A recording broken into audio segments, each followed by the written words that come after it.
स्वागत है। आज की कहानी में हम एक ऐसे व्यक्ति को देखेंगे जो अपने जीवन में बहुत सारी समस्याओं से जूझ रहा था। यह केवल उसके सोचने के तरीके के वजह से था। उसे लगता था कि मानव जीवन बहुत कष्टदायक है। वह सोचता था कि पशुओं का जीवन इंसानों से बेहतर है क्योंकि उन्हें इतनी समस्याएं झेलनी नहीं पड़ती। हम इंसानों को सदा चिंताएं सताती रहती हैं, जबकि पशु पक्षी आनंद से जीवन जीते हैं। तो आइए जानते हैं उसकी सोच बुद्ध ने कैसे बदली और कैसे वह जान गया कि मनुष्य का जीवन ही सबसे कीमती है। लेकिन इससे पहले कि आप कहानी में खो जाए, वीडियो को लाइक जरूर कर दे। तो चलिए बिना किसी देरी के शुरू करते हैं। दोस्तों, एक व्यक्ति एक मार्ग में बहुत तेजी से आगे बढ़ रहा था। तभी अचानक वह दूसरे व्यक्ति से टकरा गया। इस पर वह दूसरा व्यक्ति क्रोधित होकर कहता है, अरे जानवर हो, क्या तुम्हें दिखाई नहीं देता? एक सांड की तरह लगातार आगे बढ़ते जा रहे हो। इस पर पहला व्यक्ति कहता है, काश आप जो कह रहे हैं वही सत्य होता, लेकिन दुर्भाग्यवश मैं एक मनुष्य हूं। उस पहले व्यक्ति के मुख से यह सुनकर उस दूसरे व्यक्ति का क्रोध शांत हो गया। वह उस पहले व्यक्ति से कहता है, लगता है तुम बहुत दुखी हो, वरना सौभाग्य की बात को दुर्भाग्य न कहते, क्योंकि एक इंसान का जन्म पाना तो बड़े ही सौभाग्य की बात है। मनुष्य का जीवन बड़ी कठिनाइयों से मिलता है और तुम हो कि एक जानवर होना चाहते हो। तभी वह पहला व्यक्ति कहता है, मित्र, क्या आपने कभी किसी जानवर को आत्महत्या करते हुए देखा है? क्या आपने कभी किसी जानवर को किसी दूसरे जानवर को धोखा देते हुए देखा है? क्या आपने किसी जानवर को अपने अतीत या फिर अपने भविष्य के लिए परेशान होते हुए देखा है? ऐसे में मनुष्य का जीवन भला सौभाग्य की बात कैसे हो सकती है? इससे अच्छा तो पशुओं का जीवन ही है। हम मनुष्य तो पशुओं से भी गए गुजरे हैं। उस पहले व्यक्ति की यह सारी बातें सुनकर वह दूसरा व्यक्ति कहता है, लगता है तुम बहुत दुखी हो, तुम्हारे जीवन में बहुत बड़ी समस्या आ पड़ी है।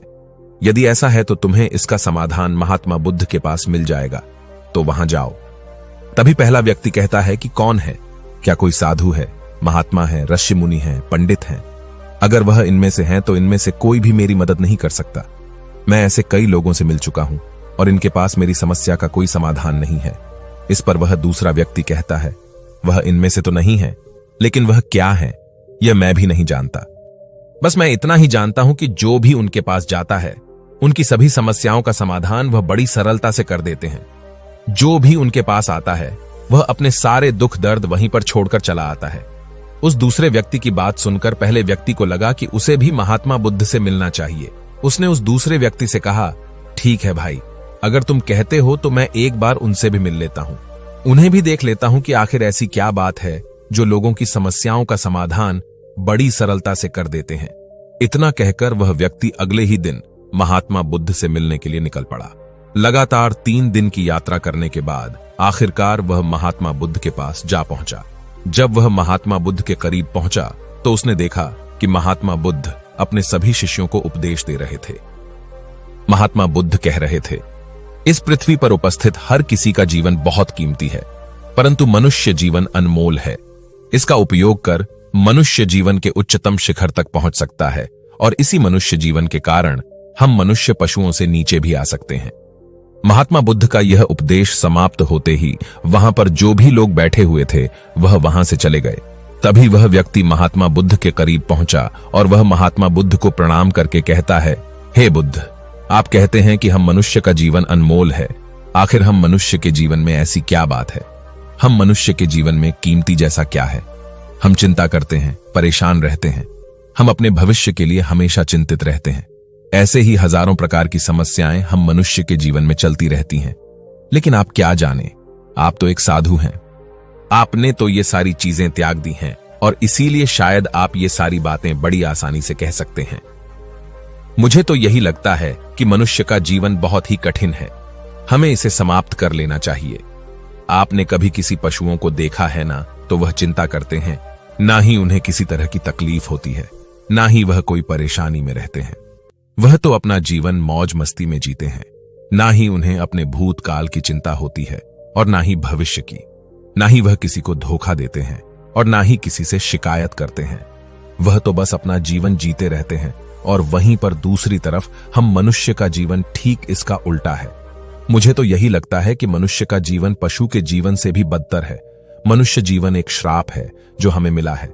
ऐसे में आपको मनुष्य जीवन में ऐसी क्या विशेषताएं नजर आती हैं जो आप लोगों को झूठ बताते रहते हैं कि मनुष्य का जीवन बहुत कीमती है, बहुत मूल्यवान है। इस दौरान महात्मा बुद्ध उस व्यक्ति की सारी बातें ध्यानपूर्वक सुन रहे थे और वह उसकी मनोदशा को समझ रहे थे। आखिर में महात्मा बुद्ध मुस्कुराते हुए उस व्यक्ति से कहते हैं, भंते, तुम अपने जीवन के संघर्षों से भाग रहे हो। यदि तुम संघर्ष करो के ही नहीं तो जीवन सफल कैसे बनेगा?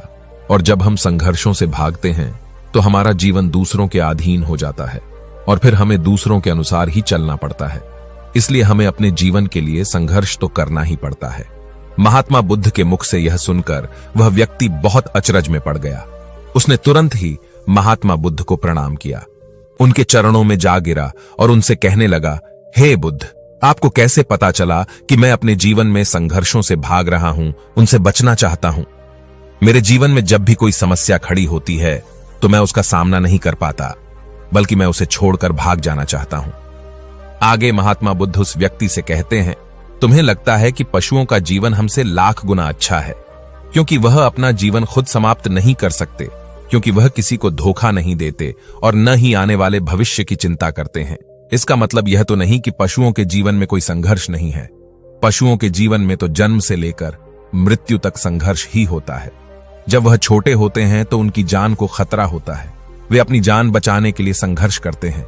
जैसे जैसे बड़े होते हैं तो उन्हें अपना पेट भरने के लिए संघर्ष करना पड़ता है, फिर चाहे उनके सामने कोई भी क्यों ना हो, फिर चाहे उनके सामने कितनी भी बड़ी परिस्थितियां क्यों ना हो, वे संघर्ष करने से कभी पीछे नहीं हटते। लेकिन हम मनुष्य छोटे छोटे संघर्षों से डर जाते हैं। अगर हम उन पशुओं की तरह अपने जीवन में संघर्ष करने लगें तो मनुष्य का जीवन अपने आप ही सफल हो जाएगा। इतना संघर्ष अगर एक मनुष्य अपने जीवन में कर ले तो वह जो चाहता है वह कर सकता है, उसे पा सकता है। और जबकि इतना संघर्ष करने के बाद भी वह पशु अपने जीवन में कुछ भी नहीं कर पाता। भंते, वास्तविकता तो यही है कि बिना संघर्ष के कोई जीवन है ही नहीं। बिना संघर्ष के हमारा जीवन चल ही नहीं सकता। फिर चाहे कोई राजा हो या भिखारी, सबके जीवन में संघर्ष तो है ही। जो भी इन परिस्थितियों के खिलाफ संघर्ष नहीं करता, फिर चाहे वह मानव हो या पशु, उसका नष्ट होना तय है। इस पर वह व्यक्ति कहता है, हे बुद्ध, क्या आप मुझे कोई ऐसी चीज दे सकते हैं जिससे मेरे जीवन के सारे संघर्ष हमेशा हमेशा के लिए मुझसे दूर हो जाएं? मेरी सारी चिंताएं, सारी समस्याएं, सारी परेशानियां हमेशा हमेशा के लिए खत्म हो जाएं और मेरा जीवन हमेशा हमेशा के लिए सुखमय बन जाए। उस व्यक्ति की यह बात सुनकर महात्मा बुद्ध एक बार फिर से मुस्कुराने लगे और उस व्यक्ति से कहते हैं, भंते, मैं तुम्हें वह चीज तो नहीं दे सकता, लेकिन हां, मैं तुम्हें वहां तक पहुंचने का रास्ता जरूर बता सकता हूं। यदि तुम वहां तक पहुंचने का संघर्ष कर लो तो तुम वहां तक पहुंच ही जाओगे और तुम्हें वह चीज मिल जाएगी। लेकिन मेरी एक बात और याद रखना कि इसका अर्थ यह भी नहीं है कि इसके बाद से तुम्हारे जीवन में परेशानियां या फिर समस्याएं आनी बंद हो जाएंगी। तुम्हारे जीवन में परेशानियां और समस्याएं तो आती ही रहेंगी, लेकिन उनका प्रभाव तुम पर बहुत कम हो जाएगा। तुम्हारे जीवन में दुख और समस्याएं तो आएंगी, लेकिन वह तुम्हें छू नहीं पाएंगी। और ऐसी अवस्था में चाहे तुम्हें कोई कितना भी दुख देने का प्रयास क्यों न करे, तुम्हें चाहे कोई कितना भी धोखा देने का प्रयास क्यों न करे, तुम्हें कभी भी धोखा नहीं मिलेगा। सब कुछ तुम्हारे पास ही होगा, लेकिन फिर भी वह तुमसे दूर रहेगा।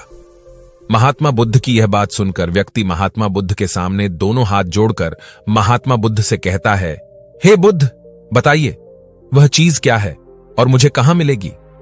मैं उस चीज को पाने के लिए कुछ भी कर सकता हूं। मैं अपना पूरा प्रयास लगा दूंगा, लेकिन उस चीज को हासिल करके ही दम लूंगा। इस पर महात्मा बुद्ध ने उस व्यक्ति से कहा, सोच लो भंते, एक बार यदि तुमने रास्ता शुरू कर दिया तो तुम्हें उस रास्ते पर चलते ही रहना होगा जब तक कि तुम अपनी मंजिल को पाने ही लेते, और यह रास्ता अत्यंत संघर्षों से भरा होगा।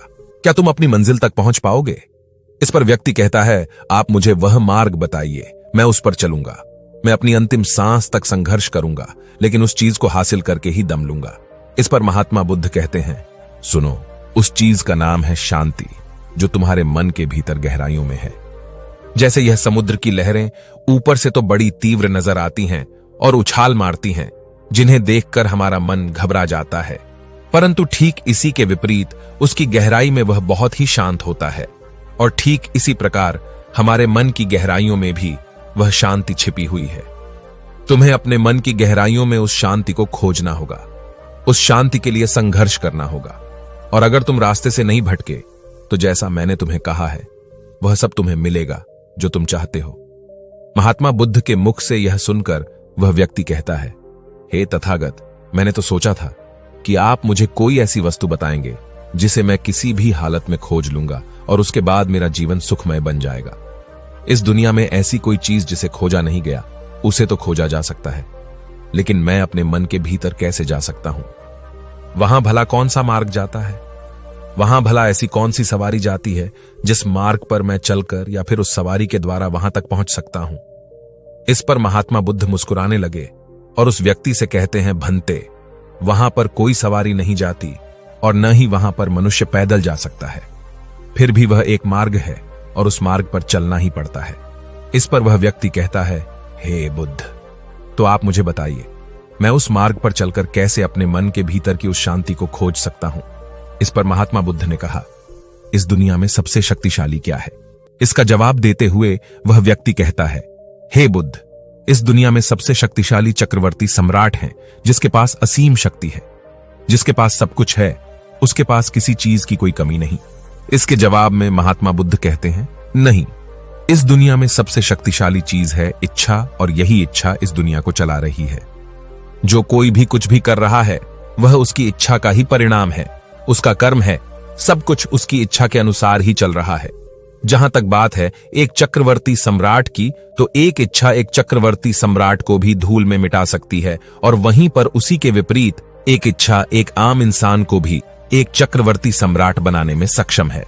इस दुनिया में जो कोई भी है, जहां कहीं भी है, जिस किसी भी परिस्थिति में है, वह उसकी इच्छा के अनुसार ही है, वह उसकी इच्छा का परिणाम ही है।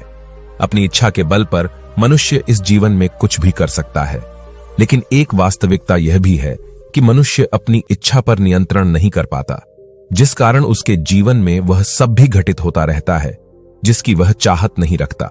हमारे मन की बुरी इच्छाएं हमारी तरफ बुरी चीजों को खींचती हैं, इसलिए इच्छा बहुत सोच समझकर करनी चाहिए। हमें अपने जीवन में क्या चाहिए यह केवल हम अपनी इच्छा से ही निर्धारित कर सकते हैं। इस पर वह व्यक्ति कहता है, हे बुद्ध, तो क्या मैं अगर यह इच्छा करूं कि मुझे अपने मन की भीतर की शांति मिल जाए तो क्या वह मुझे मिल जाएगी? तभी महात्मा बुद्ध कहते हैं, भंते, इस दुनिया में सबसे शक्तिशाली इच्छा अवश्य ही है, परंतु फिर भी मनुष्य न जाने अपने जीवन में तरह तरह की इच्छाएं पालता है, लेकिन वह सारी इच्छाएं उसकी पूर्ण नहीं हो पाती।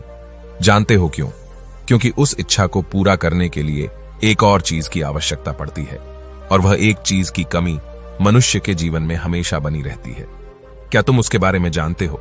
इस पर वह व्यक्ति कहता है, नहीं बुद्ध, मैं नहीं जानता। वह क्या चीज है? तभी महात्मा बुद्ध कहते हैं, भंते, संकल्प। संकल्प के बिना इच्छा व्यर्थ है। संकल्प के बिना तुम चाहे कितनी भी बड़ी इच्छा क्यों न कर लो, लेकिन वह कभी पूरी नहीं हो सकती।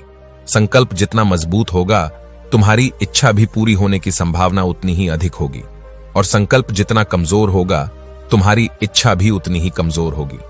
इस पर वह व्यक्ति महात्मा बुद्ध से कहता है, हे बुद्ध, तो इसका अर्थ यह हुआ कि यदि मुझे शांति पाने की इच्छा है और मैं इसे पाने के लिए दृढ़ संकल्प करूं, तो क्या मुझे वह शांति मिल जाएगी?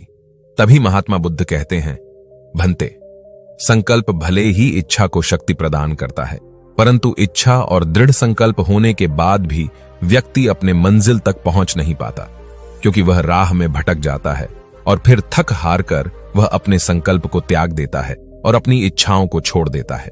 क्या तुम जानते हो ऐसा क्यों होता है? इस पर वह व्यक्ति कहता है, हे बुद्ध, मुझे नहीं पता।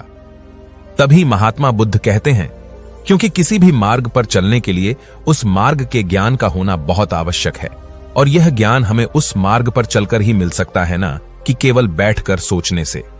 और जब हम उस मार्ग पर चलते हैं तो हमें छोटी मोटी दिक्कतें, समस्याएं, परेशानियां आती ही रहती हैं, और हम उन छोटी छोटी समस्याओं में फंसकर रह जाते हैं और हमारा संकल्प टूट जाता है।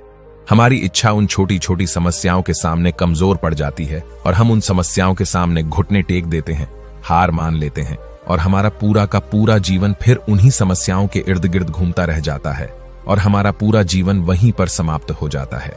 इस पर व्यक्ति कहता है, हे बुद्ध, मैं आपकी बातों को समझने का बहुत प्रयास कर रहा हूं, लेकिन मुझे आपकी सारी बातें समझ नहीं आ रही। कृपया करके आप मुझे साफ और स्पष्ट तौर पर समझाने का प्रयास करें। तभी महात्मा बुद्ध ने उस व्यक्ति से कहा, भंते, मान लो कि तुम्हें किसी गांव में जाना है और वहां पर किसी व्यक्ति से मिलना है, और तुमने यह दृढ़ संकल्प किया है कि तुम उस व्यक्ति से मिलकर ही रहोगे। तुमने अपना सफर तो शुरू किया, लेकिन काफी वर्षों के प्रयास के बाद भी न तो वह गांव खोज पाए और न ही उस व्यक्ति से मिल पाए। तो ऐसे में क्या हुआ? इसके जवाब में वह व्यक्ति कहता है, हे बुद्ध, भला ऐसा कैसे हो सकता है? यदि मैं जीवित हूं और वह व्यक्ति भी जीवित है जिससे मैं मिलना चाहता हूं, और मुझे वह गांव पता है, तो मैं उससे अवश्य ही मिल लूंगा। तभी महात्मा बुद्ध कहते हैं, भंते, तुम्हें उस गांव का नाम पता है और तुम्हें जिसे मिलना है उसका नाम भी तुम्हें पता है, पर तुम्हें यह नहीं पता कि गांव किस दिशा में है। तो ऐसे में तुम कौन सा मार्ग पकड़ोगे और किस मार्ग पर आगे बढ़ोगे? यदि मान लो कि तुमने किसी विपरीत मार्ग को पकड़ लिया, तो क्या वह तुम्हें उस गांव तक ले जाएगा? क्या वह तुम्हें उस व्यक्ति तक मिला पाएगा? इस पर वह व्यक्ति कहता है, हे बुद्ध, इस अवस्था में तो यह कार्य बिल्कुल भी असंभव होगा। इस पर महात्मा बुद्ध मुस्कुराते हुए उस युवक से कहते हैं, भंते, मैं कब से यही तुम्हें समझाने का प्रयास कर रहा हूं। हमारी इच्छा, संकल्प होने के बाद भी हमें सही मार्ग का ज्ञान होना आवश्यक है। शांति को खोजने का जो मार्ग है वह ध्यान, और ध्यान भीतर होता है, बाहर नहीं। जब तुम अपने भीतर की शांति को खोजने के लिए ध्यान के मार्ग पर आगे बढ़ो कि अपनी इच्छा की पूर्ति के लिए तुम उस मार्ग पर आगे की ओर बढ़ते चलोगे, तो हो सकता है कि तुम्हारी राह में छोटी छोटी मुसीबतें, दिक्कत या तकलीफ आए, लेकिन तुम्हें उन समस्याओं का सामना करना ही पड़ेगा। तुम्हें उनसे लड़ना होगा, उनसे संघर्ष करना ही होगा, क्योंकि वह मार्ग तुम्हारे लिए बिल्कुल नया है। और पहली बार जब हम किसी मार्ग पर आगे बढ़ते हैं तो हमें यह नहीं पता होता कि अगला पड़ाव क्या होगा और आगे कौन सी कठिनाइयां आने वाली हैं। हमें तो वहां पर जाने के बाद ही पता चल पाएगा। वहीं पर दूसरी तरफ जो मनुष्य इन छोटी छोटी दिक्कतों में नहीं फंसता, वह अपने संकल्प पर दृढ़ बना रहता है। अपने जीवन में वह सब कुछ पा लेता है जो वह चाहता है, और अपनी मंजिल पर पहुंचकर उसे असीम शांति भी मिलती है। और जब मनुष्य अपने लक्ष्य को प्राप्त कर ही लेता है, तब उसे और कुछ पाने की इच्छा नहीं रह जाती। इसी प्रकार यदि तुम भी केवल मार्ग पर आगे बढ़ते रहो, तो तुम भी अपने मन के अंतर तक पहुंच जाओगे, और वहां पहुंचने के बाद तुम्हें किसी चीज की कोई आवश्यकता नहीं पड़ेगी। न ही तुम्हें कोई धोखा दे पाएगा, न ही तुम्हें कोई लूट पाएगा, और न ही तुम्हें कोई दुख पहुंचा पाएगा। उस अवस्था में पहुंचने के बाद न ही कोई मोह, न ही कोई चिंता, और न ही कोई समस्या रहेगी। तुम उस परिस्थिति से बड़ी सरलता से निकल पाओगे, और जब तुम अपने मन की उस शांति को प्राप्त कर लोगे, तो तुम एक पशु तो नहीं रहोगे और न ही एक मनुष्य रहोगे, बल्कि तुम मनुष्य से भी और ऊंचा दर्जा प्राप्त कर लोगे। और फिर तुम्हें कोई भी दुख कभी छू नहीं पाएगा। फिर तुम्हें किसी चीज की कोई परेशानी नहीं रह जाएगी, नहीं तो भविष्य की चिंता होगी, और न ही अपने बीते हुए भूतकाल की। तुम तो बस अपनी शांति में मग्न रहोगे, और तुम्हें किसी प्रकार का दुख कभी छू तक नहीं पाएगा। महात्मा बुद्ध की यह बात सुनकर वह व्यक्ति महात्मा बुद्ध के चरणों में गिर पड़ा और महात्मा बुद्ध से कहता है, हे बुद्ध, आपकी सारी बातें सत्य हैं, मैं आपकी सारी बातें समझ चुका हूं, लेकिन फिर भी मेरे मन में एक दुविधा है। मेरे पास क्या ऐसी कोई चीज नहीं रख सकता जिससे मेरी सारी दुख, सारी तकलीफें, सारी कठिनाइयां हमेशा हमेशा के लिए दूर हो जाएं? इस पर महात्मा बुद्ध मुस्कुराते हुए कहते हैं, भंते, यदि तुम बाहरी दुनिया से कुछ अपने पास रखना चाहते हो, तो तुम उस शांति को पाने का प्रयास छोड़ ही दो, क्योंकि तुम कुछ ऐसा पाना चाहते हो जिससे तुम्हारी समस्याएं कभी समाप्त नहीं होंगी, बल्कि और बढ़ती चली जाएंगी, क्योंकि तुम्हारी समस्याओं का समाप्त होना संभव ही नहीं हो पाएगा। और जानते हो ऐसा क्यों है? इस पर वह व्यक्ति कहता है, हे बुद्ध, पर ऐसा क्यों? इसका जवाब देते हुए महात्मा बुद्ध कहते हैं, भंते, क्योंकि बाहर तो पहले से ही शांति है, चारों ओर केवल शांति ही शांति है। हमें तो बाहर की शांति नजर आती है, लेकिन हमारे भीतर की शांति हमें नजर नहीं आती। और जो शांति हम बाहर की ओर देख रहे हैं, वह बाहर नहीं, बल्कि हमारे भीतर ही है। इसलिए जब तक तुम अपने अंतर को ठीक नहीं कर पाओगे, तब तक तुम बाहर कुछ भी नहीं कर सकते।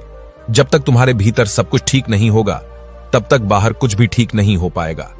इतना कहकर महात्मा बुद्ध शांत हो गए, और वह व्यक्ति महात्मा बुद्ध की बातों पर विचार करने लगा। उसके पास महात्मा बुद्ध के बताए गए रास्ते के अलावा और कोई मार्ग भी नहीं था। उसने दृढ़ संकल्प लिया कि वह अपने भीतर की उस शांति तक पहुंचकर ही रहेगा। उसने ध्यान के मार्ग को अपनाया और आगे की ओर बढ़ने लगा।